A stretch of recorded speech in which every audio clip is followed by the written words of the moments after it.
আলাইহি ওয়াসাল্লাম একদিন মদিনার মধ্যে উমর রাদিয়াল্লাহু আনহুকে নিয়ে হাঁটছেন, সহিহ মুসলিমে আছে। খবর পাওয়া গেল যে মদিনায় একটা যুবক ছেলে আছে, ইহুদি মায়ের সন্তান একটা যুবক ছেলে, যার চুলগুলা কোকড়ানো, চোখটা একটু ফোলা, যার আলামতগুলা দাজ্জালের সাথে মিলে যাচ্ছে।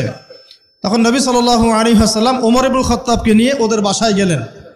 দেখলেন খেজুর বাগানে সে বসে আছে। মনোযোগ দিন। এবার নবীজি গিয়ে বললেন যে তুমি কি দেখো?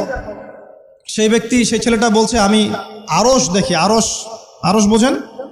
সিংহাসন। কোথায় তোমার আরশ? সেই ছেলে বলছে পানির উপরে। কোথায়? পানির উপরে। নবীজি বলছেন তুমি তো তাহলে শয়তানকে দেখো।